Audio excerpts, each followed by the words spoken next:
시어머니의 눈은 속일 수 없었다며 느리의 거짓말 그리고 마지막 법정 반전. 경기도 광주의 한 오래된 단독주택. 그 집엔 70이 넘은 시어머니 윤말순 씨가 살고 있었다. 평생 장사를 하며 아들 하나 키워 대학까지 보냈다. 남편은 일찍 세상을 떠났고 그녀의 전부는 아들이었다. 아들 민수는 직장도 좋았고 착했다. 그런데 몇 해 전 결혼한 며느리 수지는 달랐다. 처음엔 공손하고 살갑더니 시간이 갈수록 변했다. 명절에도 핸드폰만 들여다보고 요즘은 다 이렇게 살아요. 라는 말로 어른의 말을 잘랐다.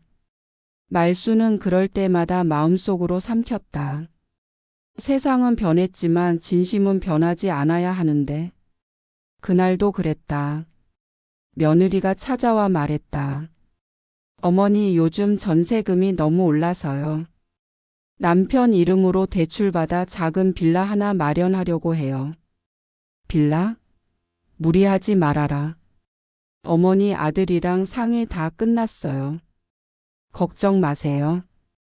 며느리는 능숙하게 웃으며 계약서를 내밀었다. 어머니 도장만 찍어주시면 돼요. 명의가 남편 이름이라 어머니 인감이 필요하대요.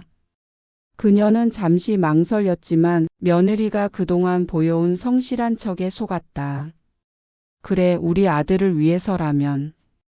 그녀는 인감 도장을 내줬다. 몇 달이 지나고 이상한 일이 생겼다. 은행에서 날아온 우편물, 근저당 설정 통지서. 아니, 우리 아들 이름으로 이런 걸 왜?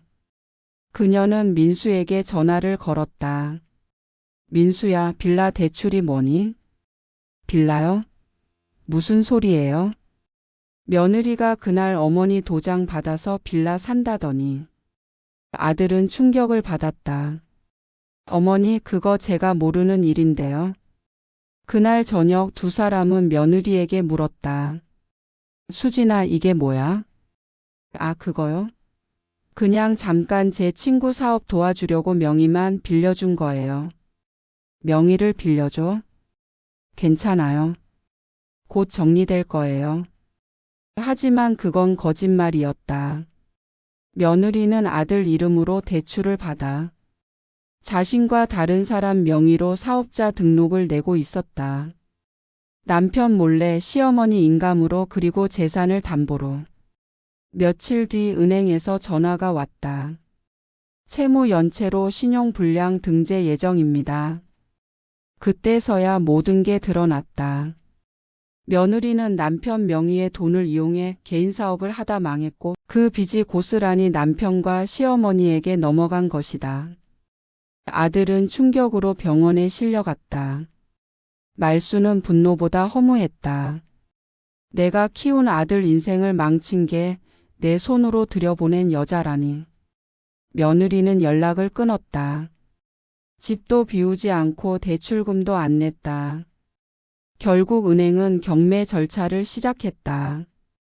그녀는 그때 결심했다. 법으로 갚게 해야겠다. 그녀는 직접 법률 상담소를 찾아갔다. 젊은 변호사는 놀랐다. 어머니, 혼자 준비 다 하셨어요? 모든 서류는 내가 다 챙겼지. 속을 땐 한순간이지만 속였다는 흔적은 남아있더라. 그녀는 인감증명 발급일, 계약일, 사업자 등록일을 나란히 붙였다. 날짜가 겹쳐 있었다. 봐라, 이게 거짓말의 증거지. 민사소송이 시작됐다. 며느리는 처음엔 나오지 않았다. 하지만 결국 법정의 모습을 드러냈다. 겉모습은 여전히 단정했다. 어머니가 저를 오해하셨어요. 그녀는 태연하게 말했다. 그럼 이 계약서 설명해 보세요. 판사가 묻자 며느리는 눈을 피했다. 말수는 증거를 내밀었다. 여기 제 인감증명서 발급일이 있습니다. 며느리가 제 허락 없이 사용했어요. 게다가 남편 명의로 대출을 받아 제 재산을 담보로 잡았습니다. 법정이 조용해졌다. 판사가 말했다. 피고 측은 인감 사용에 대해 동의서를 제출했습니까? 없습니다. 그럼 불법 행위로 인정됩니다. 그날 선고는 짧았다. 원고 윤말순의 손해배상 청구를 인정한다. 피고 김수진은 담보 해제 및 대출금 전액 상환 명령. 판결 후 며느리는 울며 찾아왔다. 어머니, 제발 한 번만 용서해 주세요. 나는 널 미워하지 않는다. 하지만 너는 내 거짓으로 내 아들을 망가뜨렸지. 다시 시작하고 싶어요. 다시는 시작하지 마라. 거짓으로 시작하면 끝은 또 거짓이 된다. 그녀는 그 말 한마디만 남기고 돌아섰다.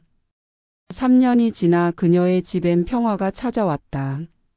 아들은 다시 일어섰고 새로운 사람과 조용히 살았다. 말수는 베란다에 앉아 햇살을 받으며 말했다. 세상에는 나쁜 사람보다 나쁜 거짓말이 더 무서워. 이웃이 물었다. 그래도 속은 시원하시겠어요?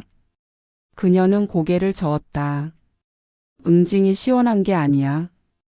진실이 드러났을 때 마음이 겨우 편해지는 거지.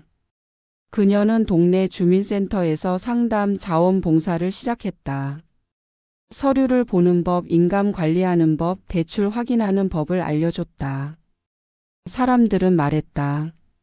그 할머니 덕분에 사기 안 당했어요. 그녀는 웃으며 대답했다. 내가 대신 당했으니 이제 너희는 속지 말아라.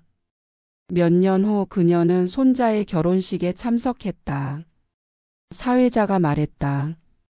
신랑의 할머니 윤말순 어르신 축하의 말씀 부탁드립니다. 그녀는 마이크를 잡고 말했다. 사람은 사랑보다 믿음을 먼저 배워야 합니다.